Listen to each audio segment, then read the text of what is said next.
Well, good evening, everybody. Welcome to another episode of Tuesdays with Story. We are back, and it's good to be back. Indeed. My name is Daniel Parker, and I am the writer and creator of the comic book that you just saw, called Guardian Angel. And let me just pull up the. Is there perhaps a mailing list or other way that people can find out about things? Yes, there is. There is a mailing list. Uh, Here it is. On Indiegogo right now. If you sign up for it right now, you'll get not only will you have access to a secret tier where you can buy a alternate virgin cover, but you will also be able to get a free art print if you're amongst the first 50 to sign up. Still got some slots left there, so get on it while you can. Yep. Now, of course, for those who aren't in the know, a virgin cover is a cover made without alcohol. Yes, exactly. But yeah, here, let me scroll down here. So that's the art print right there. You'll get uh, if you back a physical tier of the book, and you're amongst the first 50 to sign up.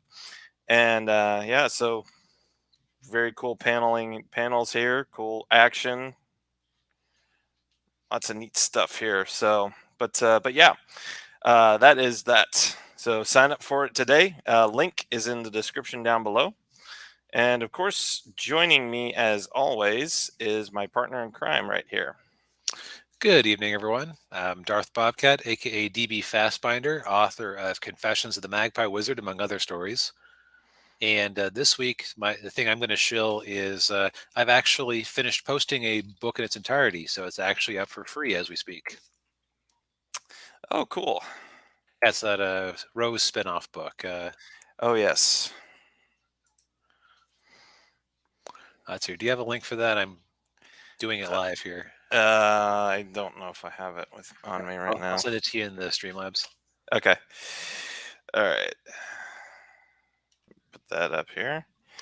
Open a new tab. Yep, and this is written intentionally so that it is a continuation / spinoff of the main Magpie Wizard books, but I did my best to make sure it was a story that you could appreciate on its own, even if you hadn't read any of the other books. Not sure if I succeeded, but I did. That was my intention.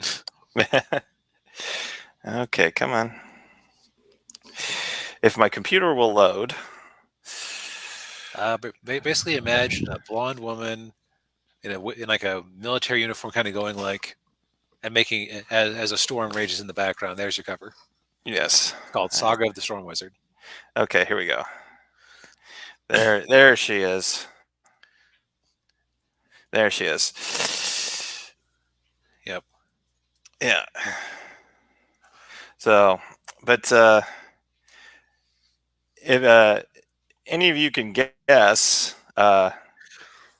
she's my favorite character of of the Magpie Wizard series. He has tastes, as do I. Yes. It reminds me of I was showing somebody some of the character art I've had drawn of the character. And he's like, man, they should all be busty. I'm like, hey, wait. You got some variety, man, or else it's just life gets boring. Yeah, exactly. But yeah, let me see. I'll post this in the chat on the stream here for people, so they can check that out. Thank you. All right. So you close out all these tabs before my computer melts down. Okay. All right. So getting into the video tonight, the difference between subjectivity and objectivity as it relates to basically writing and storytelling in general. So I guess we should probably define our terms. I'll let DB take it away.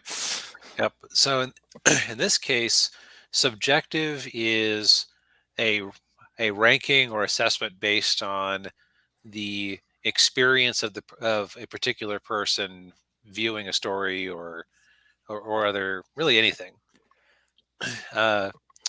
Where objective is kind of demonstrable factual truths. So, just for an example, in Saga of the Storm Wizard, an objective fact about the story is that Rose has 4 brothers. That doesn't really change. Somebody could try to write fan fiction and add a 5th brother who turns out to be her stepbrother because they secretly were trying to write a fan fiction where they get with Rose and want to be creepy about it at the same time. But that doesn't affect the actual story. Meanwhile, the subjective take on Rose, I had somebody say that she was too much like a YA protagonist, which is not necessarily like that isn't an objective thing. That's kind of like how they read the character. Another example would be Harry Potter is in fact a wizard, and if you try to make kind of a case of no, see, everything after he ran into the wall there at the train station, like, man, they were just playing with him. That was his death coma. Was the next was all the other books.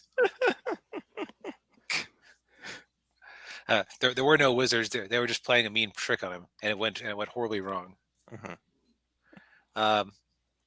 So if you try, it's like the objective thing would be, you look at the text of it, you look at what the author said, what the author has said. Kind of these weird takes you can get are somebody going very subjective and going like conspiracy theorist with it.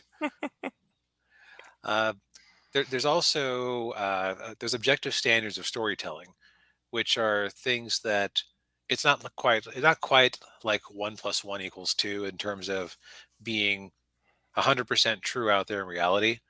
But there are things that are generally agreed upon by people going back to Aristotle when he diagrammed out how stories should work. Like, okay, if your story should have this, your story needs to have a rising action then a falling action. Your story need things that happen in the story should be consistent throughout the story. And there's kind of what I think is kind of amusing is that there's this whole online argument that that's actually kind of boring to watch, but is interesting that it's there, of people who hate the idea of applying objective standards to the story or to any story. Like I remember back when I was watching what do you call it? I used to watch Mahler quite a bit. For 2020, those super long live streams were just kind of perfect. Less so now that I think more things are going on. Yeah.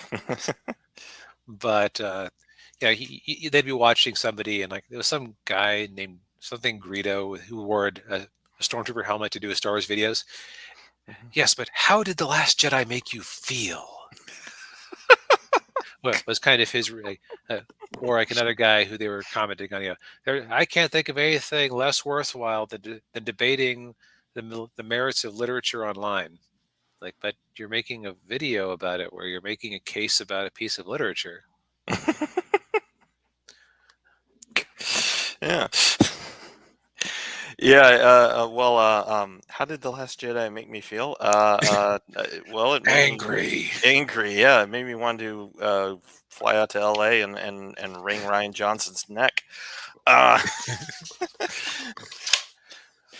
But yeah, I mean, it is very interesting how I mean, when you and when we were talking about like subjective stuff with stories, I started having flashbacks to high school and college literature classes, debating different aspects of a novel that were whatever novel we were reading at that time, and like, oh well, does this mean this or does this mean that? And like, well, what did she really mean when she said this? I'm like, and I'm sitting there going, well, I don't know.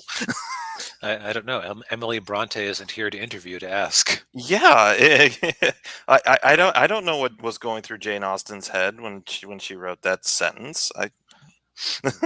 Right. Like you, yeah, and that's kind of thing is that the subjective is much easier to come by. Objective, it can be kind of hard to parse out sometimes. Hmm. It's also kind of interesting because it's like people are talking two entirely different languages each other, and I feel like the people who are team objective understand what a subjective viewer is thinking better than the reverse. Hmm. It's like there are these studies I heard about where they kind of measured out how people make moral decisions, Hmm. and people who identified as more left leaning, uh, they had like three categories. I think I forget what they were exactly. Like I know empathy was one of them. Hmm. Where people who were more right leaning had like five categories, adding in tradition and I forget what the other one was. But it's like you have this one one people has three criteria, the other people have five criteria, and what they found is that the right leaning people were better able to predict what the left leaning people thought about something because their thought process included all three of their uh, schema that they were using. But the Hmm. left leaning people couldn't really predict what the right leaning people thought because they didn't really have the same framework. They were missing. They didn't Hmm. have two of them. Hmm. That would explain a lot. Yeah, which I'm not making a thing. Yeah, Tradition yeah, yeah, yeah, yeah. But tradition can be bad, but it's kind of a similar thing. Like the right, people yeah. who are rating movies and are kind of going, "Hey, this movie kind of sucks objectively." They Hmm. understand a subjective experience. They can often go in and go, I had a great time, but that was complete rubbish. Yeah. But for the person's like team subjective, it's like, but I thought it was great. Yeah, you had a great time. There's still a major plot hole in Act Three, but I had a great time. Yeah. I enjoyed The Last Jedi. Yeah, but that whole Cantabite thing was pointless. but The whole but they saved subplot the with horses. yeah, so well, I thought there was a lot of tension. Yeah, the whole subplot with the tracker on the thing didn't go anywhere. It just kind of died. Mhm. Uh, uh, yeah, Right, but it was cool. right. Um, and uh, and what's also kind of interesting about that is that having an objective take on something doesn't mean that you immediately like it or dislike it. Right. Like Daniel, I just about excommunicated you earlier for, for one of your opinions.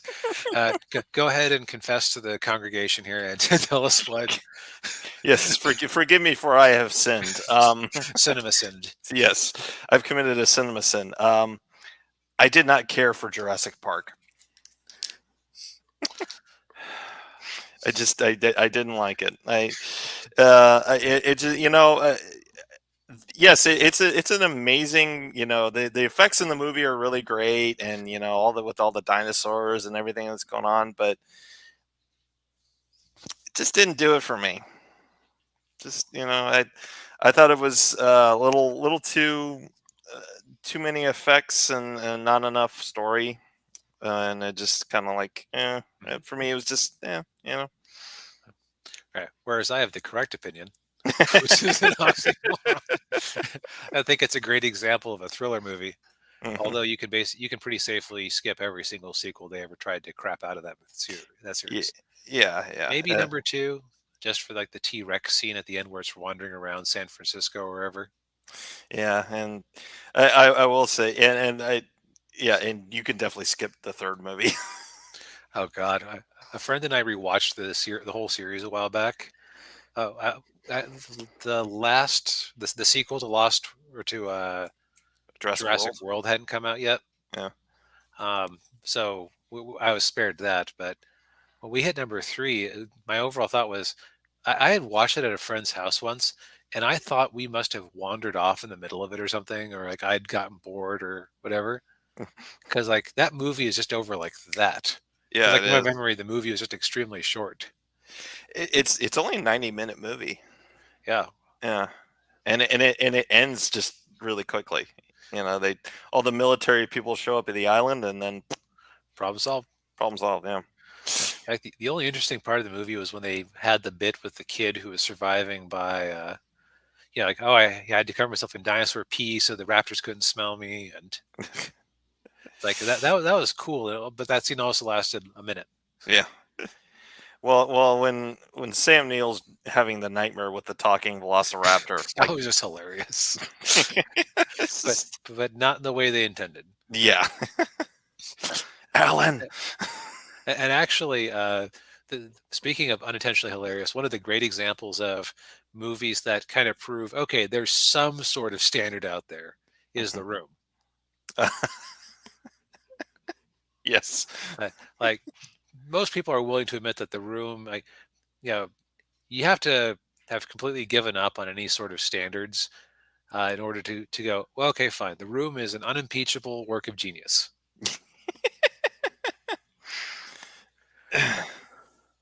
An unintentional work of genius. Yes, which is it's why I've never bothered to watch any of his other movies because now he's aware. Yes. Yeah, yeah, and I will say, when we were talking about like a subjective and objective, so something came in my mind was Ferris Bueller's Day Off. Hmm. Now I don't know when this started, but it was a few years back. There was a theory floating around the internet that the whole movie was all in Cameron's head. Right, like it was a Fight Club scenario. Yeah. Oh, Yeah. spoilers for Fight Club. Fight Club's 20 year. It's over a 20-year-old movie. Uh, it don't. I think there's a time limit on spoilers. Anything more Objective than like opinion. objectively, yes. But the notion that the whole movie is in Cameron's head, and that Ferris Bueller isn't real, that he's just a made up kid that is like somebody that he wants to be or whatever, and then Ferris's girlfriend is a girl that he's got a crush on at school, and I mean, it's a fun thing to think about, but if you watch that movie, there's really no indication that that is the case. Right, and there's a whole death of the author thing, but I think that that would be one thing where if you went to the author and said, "Hey, when you were writing that, did you have that in mind?" and they said no, you'd have to kind of just accept it. Hmm. like an author can't necessarily tell you what a work means to you, but they could tell you objective truths about it. Yes. Hey, did Ferris Bueller exist in that universe? Yeah. And the sad part of that is we can't ask John Hughes that question because he passed away a few years ago. Right. But yeah, I mean, it- like we were saying, there are objective things with a story that are true, and then there are other things that kind of like, well, might be open to interpretation from the viewer or the person reading the story. Um, Oh yeah, yeah. perfect example, the movie Blade Runner. Mm, Uh, so was Deckard a replicant? The director has gone back and said, "Oh yeah, he totally was. That's how I envisioned it." You ask Harrison Ford, and he's like, "Wait, what? yeah. I didn't play him that way. I never interpreted him that way." Yeah. So now you've got a split opinion, so it's harder to figure out what is objectively true. Yeah. Although I guess if you take the sequel that they came out with a few years back as canon, I think they said he wasn't. He's not. Yeah. Yeah, Yeah. So yeah, Blade Runner 2049 kind of dispelled that notion that he was a replicant. right. Which your boy Zach over at Comics Matter, he had a good take on it, which was basically the point of the movie is that all the humans are like downtrodden and aren't living life, and you have these artificial humans who are more human than the humans. Yes. If Deckard is just supposed to be a amoral jerk bounty hunter. If he's a replicant, it's like, okay, did they program him to be a awful bounty hunter on purpose? Yeah. Yeah. They program him to be weaker than the other replicants, so he's getting thrown around like a rag doll by the big one. Yeah, yeah. It's like, what was he, a failed experiment? This is the best place they could find for him. Jeez. Yeah. When you look at it, yeah, that's a story. When you look at it objectively, it doesn't make any sense that he would be a replicant. And and for and as much as I love Ridley Scott, he's one of the great filmmakers of our time. I have to disagree with him about that. Yeah. Yeah. And again, if he was writing a book, like of course, Blade Runner is based on "Do Androids Dream of Electric Sheep?" I believe the short story by was it Philip K. Dick. Philip K. Dick. Thank you. I almost want to say Hamlin, but that sounded wrong. But Philip K. Dick would have an opinion, and if it was just like that short story, his statement on whether Deckard was a replicant or not would be definitive. Mm-hmm. If there was an equivalent to Deckard in that story, I haven't ever read it. Yeah, there is. Yeah, I think his name is Deckard. Yeah. Okay. One never knows, because when you're taking a short story and turning it into a whole movie, there's going to be some expansion. Mm-hmm. Yeah. Like how they keep making movies out of How the Grinch Stole Christmas that are full length. They're going to have to make up some stuff. Yeah. Heck, they had to make up some stuff for the half-hour animated short. Yeah. But I made I made Daniel admit his great cinema sin. Mine is that I didn't really like The Dark Knight. I just kind of had a greasy feeling through it all, and I kind of felt that the way they had built up the movie the whole way along, at the part at the end where the prisoners opt to not blow up the rich guys, is like, what? But the whole movie you've been making like human nature look so awful and miserable that of course they would do it. That just comes the frick out of nowhere. You just wanted a happy ending. Yes. Well, happy.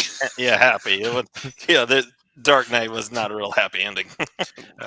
Unless you really hated what's her name as his girlfriend. Oh yeah, which yeah, I kind of did. But yeah. Yeah. None of us are born without cinema sin. Yes. Yeah. Everybody's like Peter Griffin. He didn't care for The Godfather. It insisted on itself. What does that even mean? Yeah.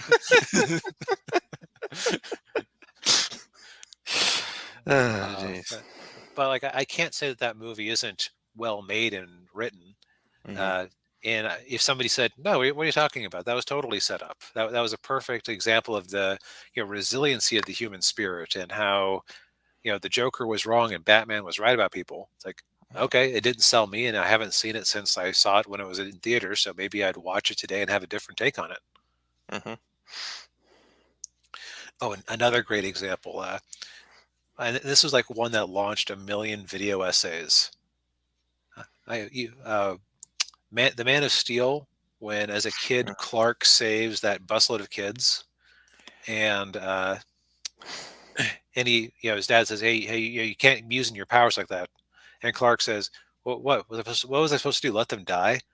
And Pa Kent said, "Maybe." Mm-hmm. Now, I finally actually watched that movie for myself a few weeks back with a friend, and I feel like that word "maybe," like Pa Kent says, should I let them die? Maybe. And people who are like really invested in the comic series got so angry that their blood was just roaring in their ears, and and the rest of the scene for them was just Yeah. Because what he said after that was pretty reasonable. Mm. Like Yeah, he was worried about Clark. He was.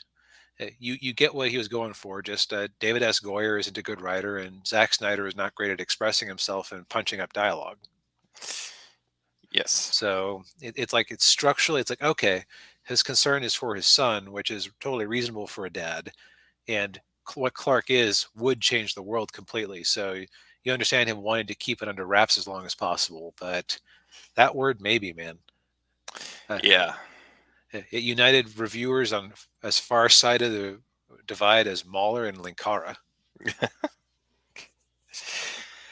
Yeah, and it's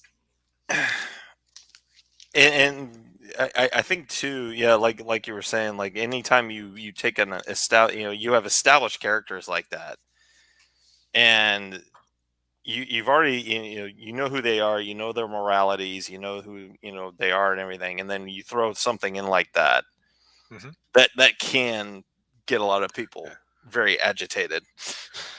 Right. Where if it had been called, I don't know, Spaceman, Mhm. and it was like somebody doing their own take on the Clark Kent mythos, and it was just a totally original character, Do Not Steal, that just happens to be exactly like Superman. Uh, and or if you had never seen Superman before, you might go, okay, that's a scene that I can accept. So it's only like this outside context. So it's Right. almost so that's actually an example where a lot of people have trouble being objective about that movie because, like, well, in the context of the movie, that's Pa Kent, Hmm. and here's this character, and here's how he thinks and behaves. And you know, I understand that you've been reading these comic books for decades, so you have a very different idea of what Pa Kent is. And I'm sure for a lot of people he didn't look like Kevin Costner.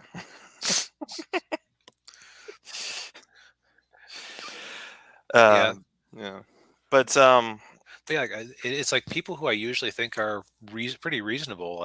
I was watching an episode of Midnight's Edge in mhm. the morning because I've been working from home because we had a COVID scare at work. Oh. So, so like the only benefit to that is that I'm able to play podcasts in the background that I wouldn't be able to normally. Mm. But it like you hit the scene where they talk about that maybe scene, and all three of them are convinced that Pa Kent was a step away from telling him to kill the kids so that they couldn't talk. It's like, no, that isn't how that scene went at all. No, No. you've memed it and built it up in your head to be something it wasn't. Yeah. Well, and if you think about that scene, if he hadn't saved the kids and he survived, that would have been even Like, more questions would have been asked, and yeah, and it would have been like it would have been like Unbreakable when Bruce Willis survived the train wreck, and not only did he survive, but there wasn't a scratch on him. yep, yeah. So it's like a Clark. Can you hurt yourself? What? Here's a Nah. steak knife, honey. Make some scratches. Yeah. Jeez. I had a thought, and now it's gone. Oh, it had something to do with Superman, but oh well. It might come to me later on. No worries. If it does, we can just continue. You can just keep on trucking. Yeah. So, and that's an example of, did I really love Man of Steel when I watched it? No. The word I kept using to describe it was joyless or melancholy, Mm, which that's what they were going for with that movie. Did they achieve the tone they were going for? Yes. yes.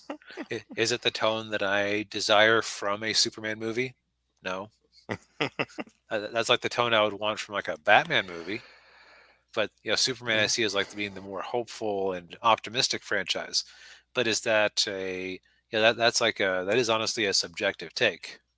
Hmm. Uh, on its own merits, it did a pretty decent job of telling a story. It's just that if I compare it to what I have in my head as what Superman should be, then it kind of falters. Yes. Oh, hey, D Rhino. Good to see you. Hey, hey.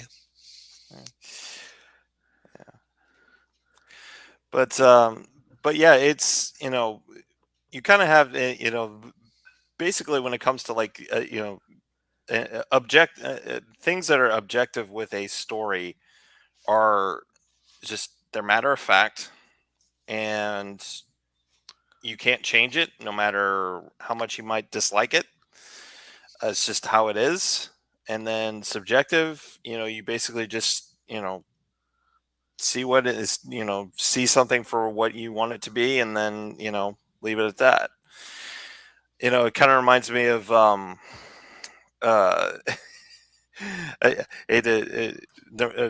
never thought I'd use this in a show. We might have used this show in the past as an example, but with South Park, um, the book that the kids wrote that was Oh, just Scrody McBoogerballs. yes.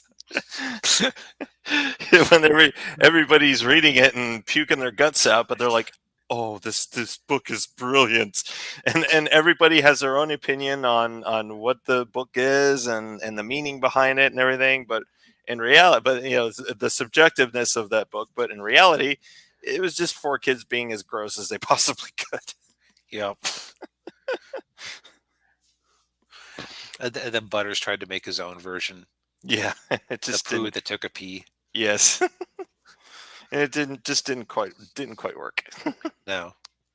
Uh, that's the thing is like, it's not that the subjective takes are necessarily invalid. It's just that, well, actually, so I caught myself uh, in a pretty significant, not, actually, I'll leave it up to you to decide. You, the audience, can decide how significant of an error this is. So, in book one of my series, one of the Magpie Wizards, one of the first spells that Soren learns at the Nagoya school is called Ice Spear. Um, Now, I admit that I have some sloppy practices when it comes to keeping track of spell names, because honestly, like I have a really firm idea of what magic can and can't do in that series, but I'm always open to like thinking of new applications for things that people can do. So sometimes I'll have a fight scene where one of like an enemy wizard will just use a spell that I've made it completely up in the moment just to be a trouble, just to be a problem. It's a spell that works within the rules, of course, because I'm very strict on those. But I just made it up on the top of my head, and so sometimes I have to go back and like, what did I call that spell again? Was it like Demeter's arrow, or just well? What I realized, this book, I was like, okay, this is another good opportunity to use Ice Spear. Huh, I haven't used that in a while.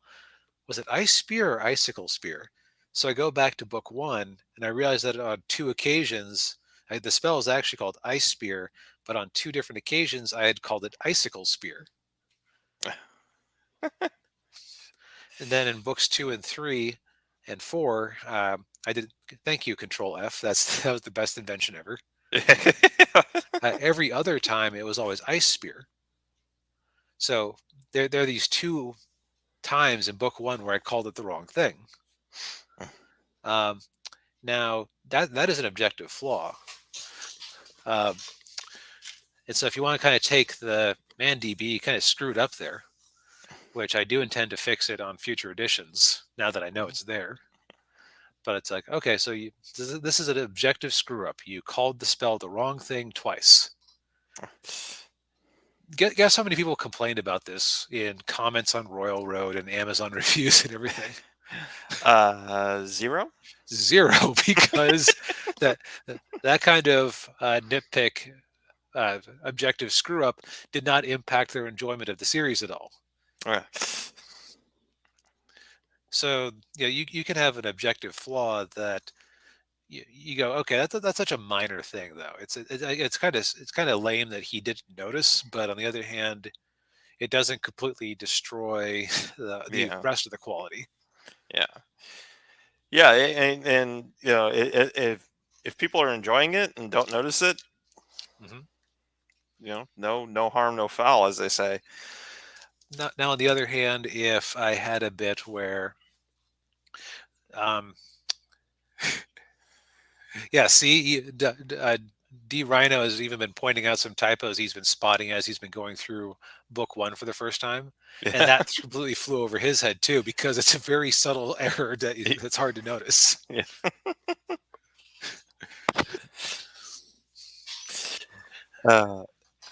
Uh, and another example of that, and this is, and you can chalk this up to just really bad planning or bad writing or whatever. But uh, Die Hard, Mhm. classic, you know, He's 80s a action. barefoot cop. Yes.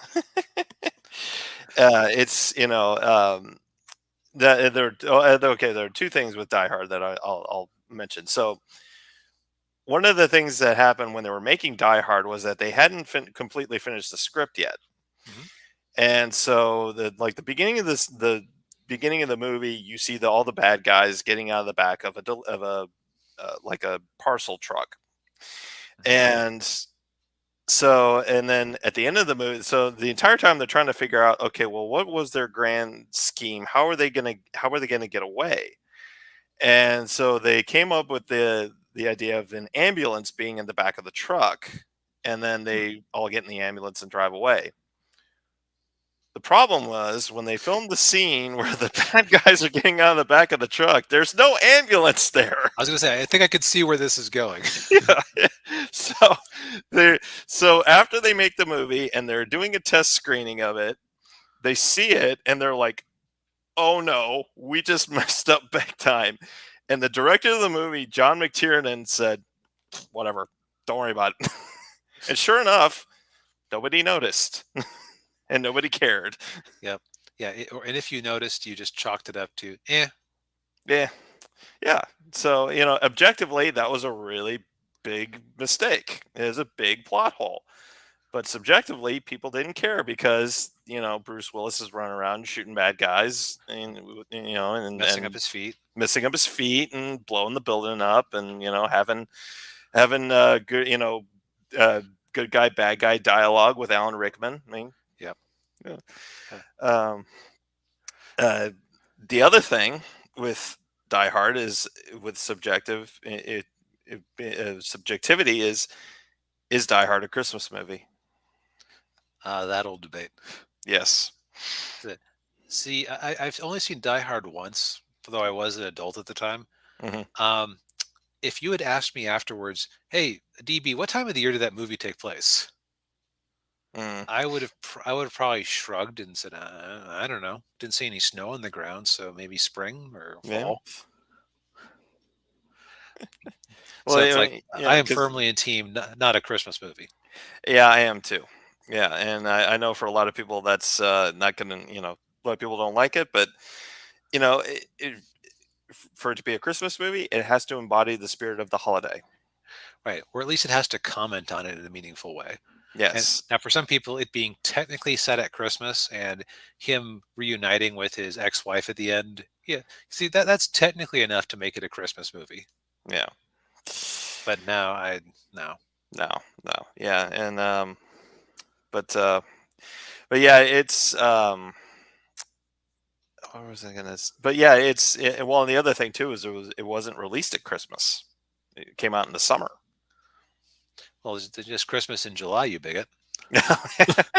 Of course. Because as we know, in online discourse, you always call people bigots, and Yes. that makes you right. Exactly. But yeah, I mean, it's like I said, the point before. I mean, like you have a kind of a major plot hole like that. Mhm.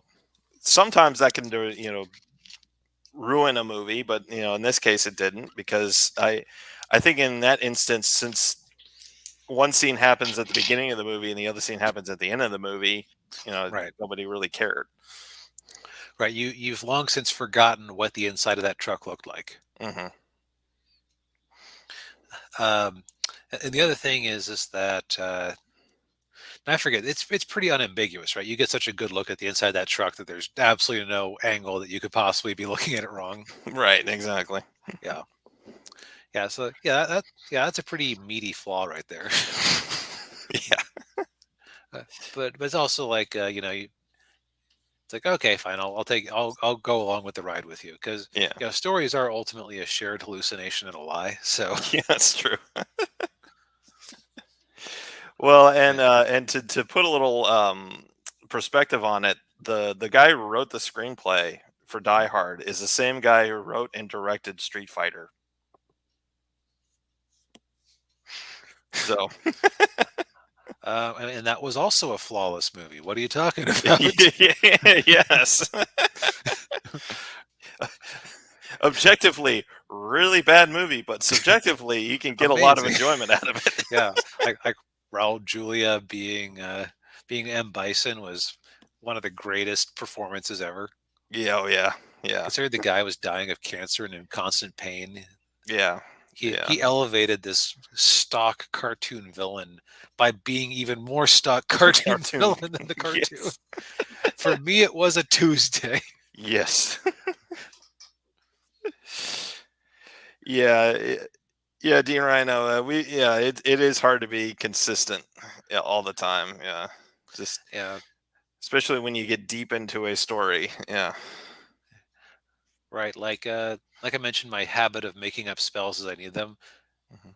Now, I get away with this some because my characters are wizard school students. So it's like, well, if this spell exists, why didn't they use it during this fight? Because they're still in school. They haven't learned it yet. Yeah.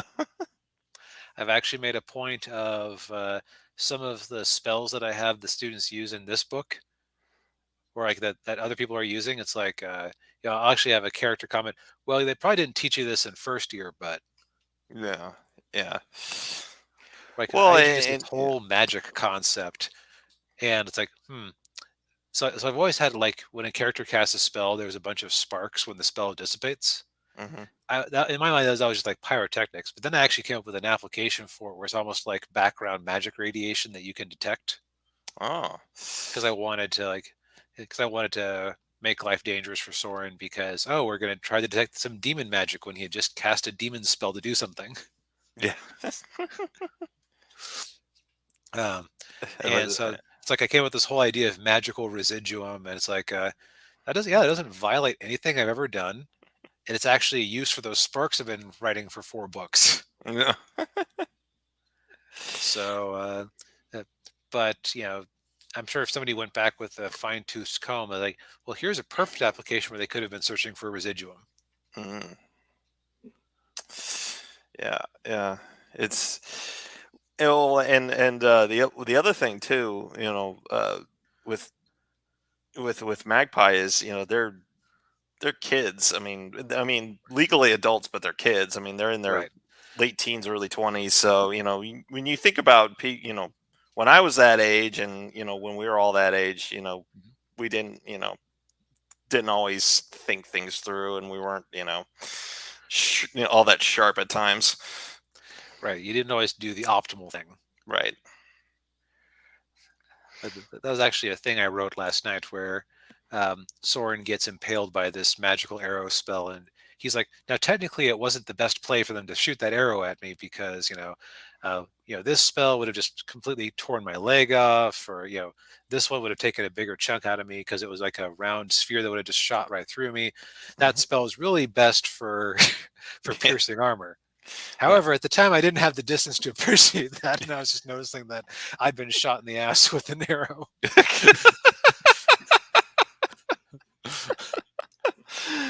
That's the objective subjective right there. Yes. Yeah, and yeah, that's a great way of doing that. Doing that scene. Yeah, but Yeah. yeah, and it's like, we're not saying you can't feel something about a movie. It's just that, if it's like, let's say that it's like Die Hard. That's like so one of those is like an external thing. Is it a Christmas movie? That's entirely the fans just discussing things to have fun Right. and or troll each other, which is also Mhm. fun. Yes. The other one, that's an objective flaw. Now, like, a few objective flaws like that in the movie don't necessarily ruin it. They tarnish it on a technical level, Hmm. because one of the objective standards of the movie is that unless you're going for a very particular effect, like say like Rashomon, the stories that the characters tell aren't consistent with one another. Mm-hmm.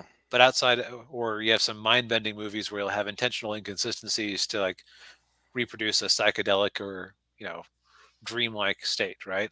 Mm-hmm. But it's like, okay, generally in a story, you know, if you say A in Act One, A should still be A in Act Three, unless you've had a compelling reason that A should be changed in between.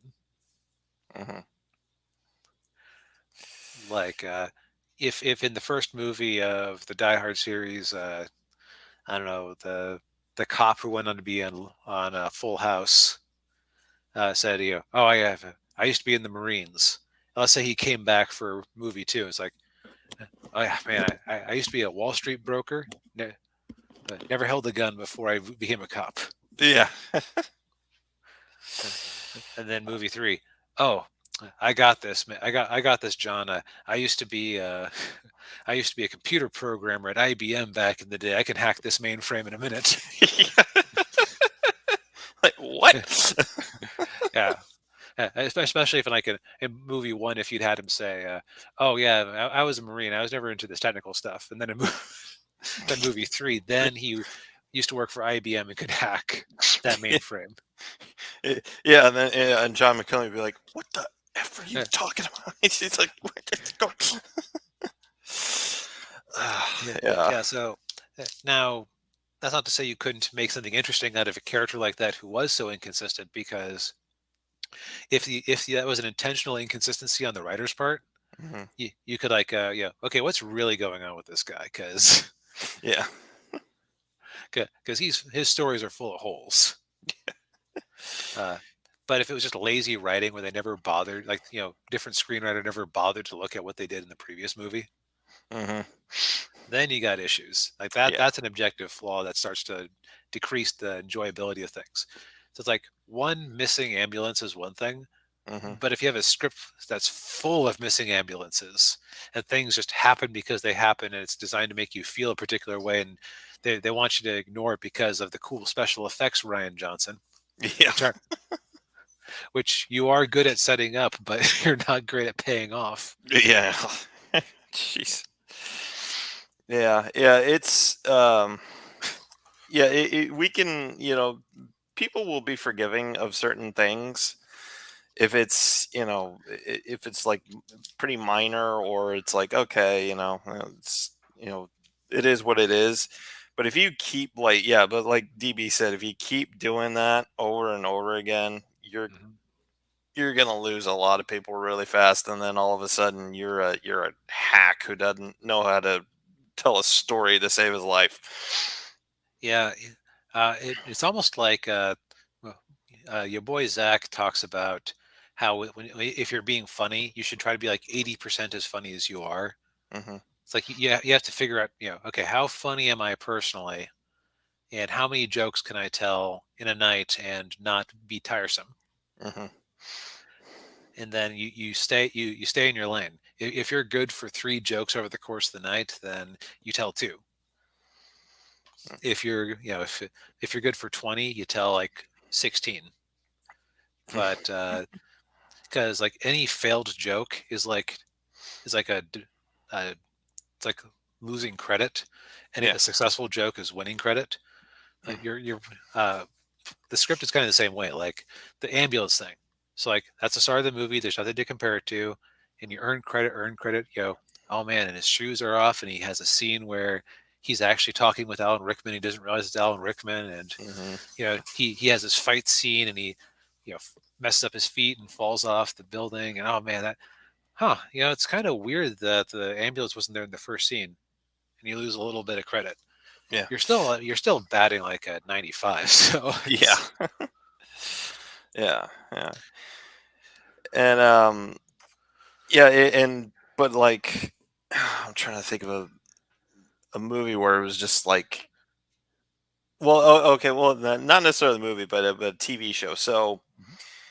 uh with Frasier. I mentioned Frasier a couple of weeks ago, and I'll use Frasier again as an example. So, for those of you who don't know, Frasier is a spinoff of Cheers, Hmm. because Frasier was on Cheers before got his own show.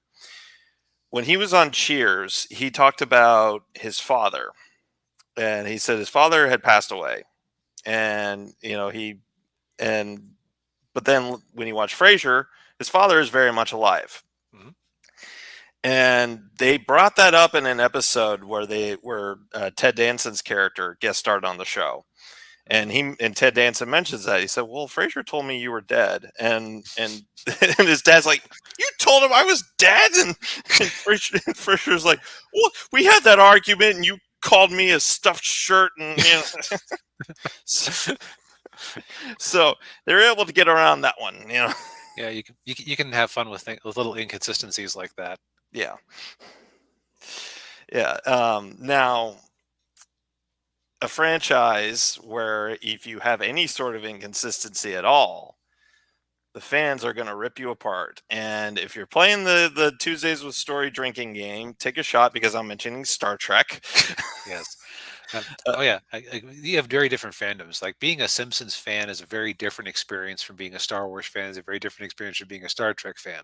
yeah, yeah, because like with the Simpsons, I mean, continuity is just out the They door. I mean, they call it rubber band reality. It's designed to yes, stretch and then snap back at the end of the episode. yep, exactly.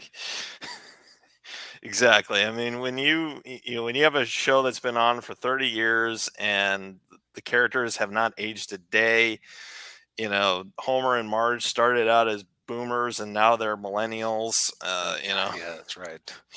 um, and like how they met and changes, and how Hmm. the story of Bart and Lisa and Maggie's births have changed. I'm sure. Of course, I haven't watched the show, And we caught up with the future that Lisa predicted, where Donald Trump was president in 2016. yes, yes, and Yeah. Less space stuff, though. yeah, and but like but with Star Trek, I mean, you're gonna if you have the phasers firing from the wrong thing, you're gonna get if this was one of the older shows, you're gonna get inundated with angry letters from fans. These Hmm. days, people are gonna go on Twitter or whatever and yell at you because you did this wrong. Right. It's funny that they keep insisting on making prequels to Star Trek, considering that that's the fan base. It's like, look, Nemesis wasn't the best movie, but I think we're allowed to move past that point after Yeah, 20 years. yeah. No, Unless you Picard count. doesn't count. No, Picard does not count. No. um, Well, there's a great example of like a movie or a show that's like, yeah, if it was just Star Admiral Pickard, mhm. uh, like Star Admiral, the, the retirement or whatever, Yeah. and it wasn't, you didn't have this history with the character, you could maybe tolerate that movie more, or that series more. Mhm.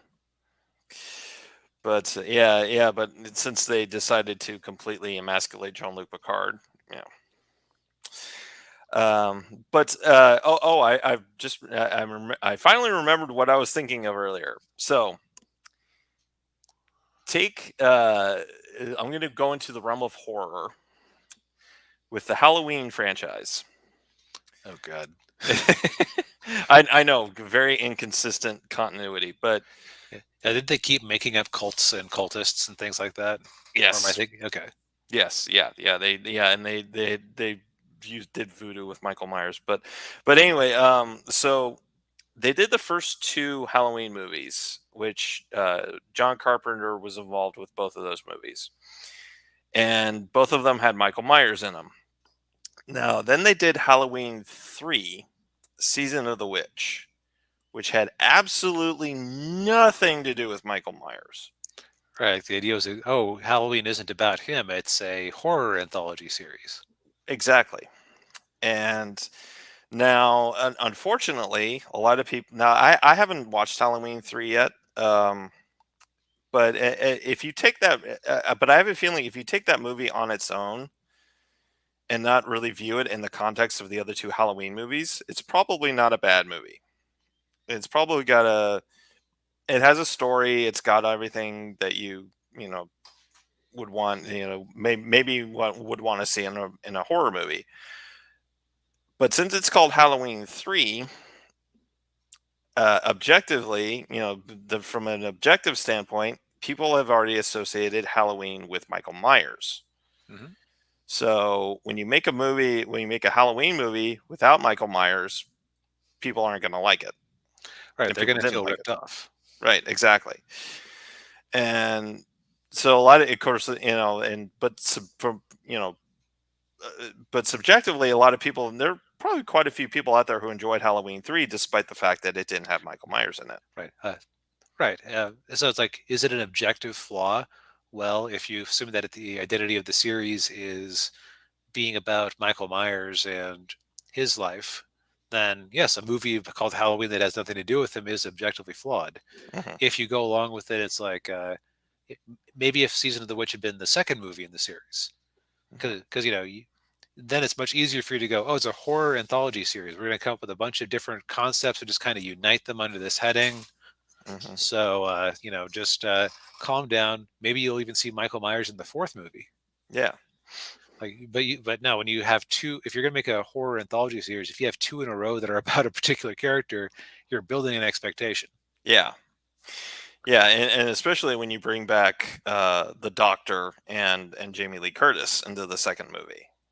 That's you've basically you've set the tone for the series. And so let's see, back in '96, X did Y, and now they got her the Z. Good job, Lost Wilson, and Doctor Yeah, Who. Doctor Who, man. I'm not a big fan of the Yeah, new Who stuff, but boy, they got done dirty.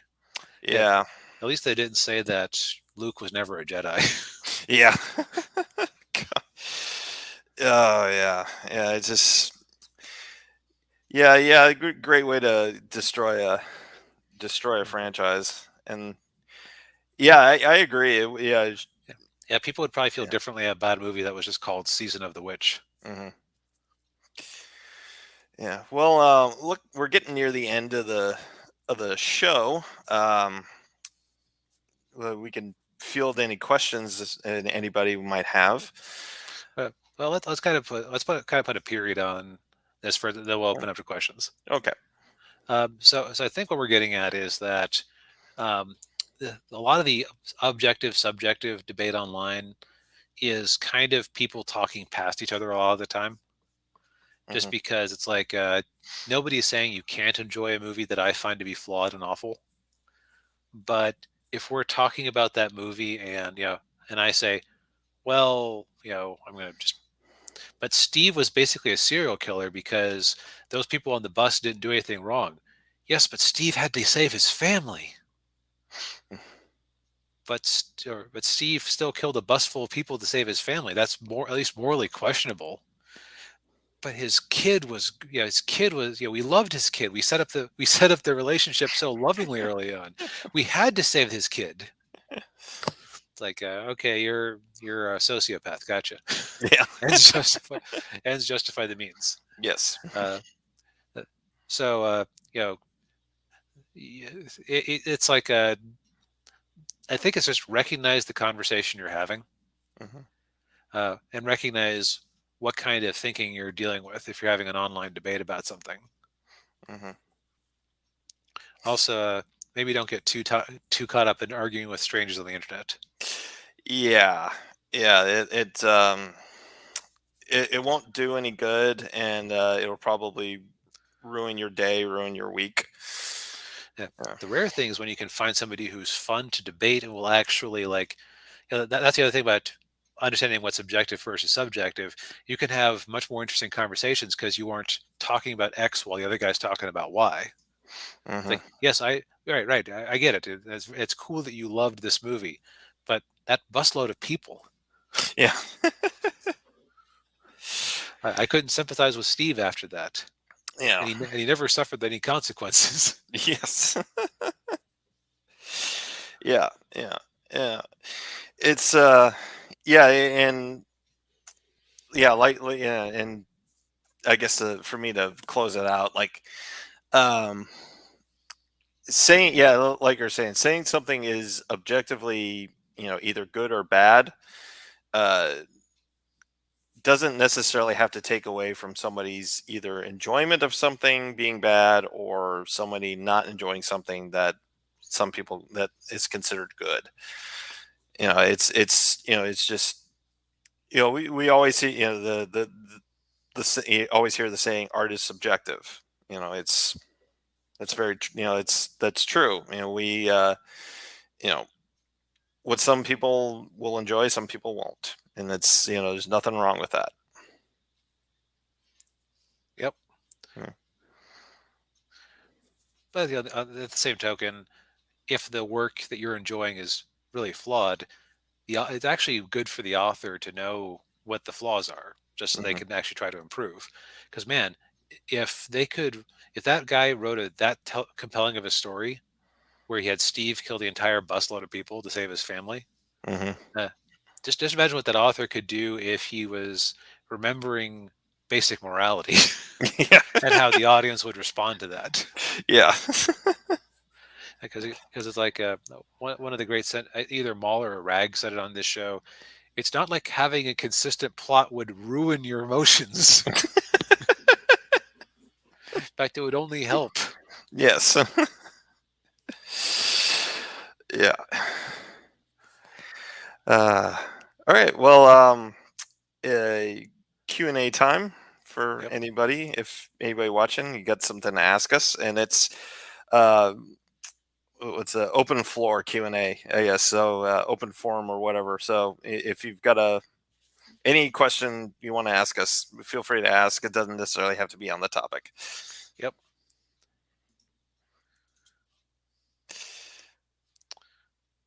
Da, da, da, da, da, da, da, da, da. Let's hear. While we do that, got a new sketch from Yogurt that I could show off, Oh, okay. just to give some visual interest. Okay. No questions. Well, thank you very much, dear. I know we appreciate your support. Oh yeah. Uh, yeah, this is one that's just designed to be cute and innocent. I realized that because I happen to find you find Rose attractive. I find this character the most attractive of my cast. I have a lot of art of her of questionable questionable nature. So it's like, oh, well, let's just do something kind of wholesome looking. Mhm.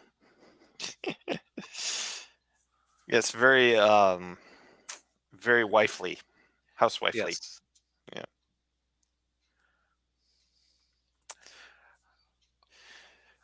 All right. Well, Uh, anything I you would like to say in closing, DB? nope. Can't wait to buy more of your guys' stuff. Please phrase your questions in the form of a question, no matter how awesome they are. Yeah. Yeah. All right. Well, I guess we can call Uh, it a night then. yeah. Yeah. I'll call in that. All right. Thank you, everybody, for tuning in. We really appreciate it. Give the stream a like. Subscribe if you haven't subscribed to the channel yet.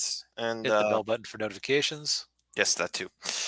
And we will see you all next week, and for another episode of Tuesdays with Story. I'll leave you all again once again with the trailer for Guardian Angel. Good night, everybody. Good night.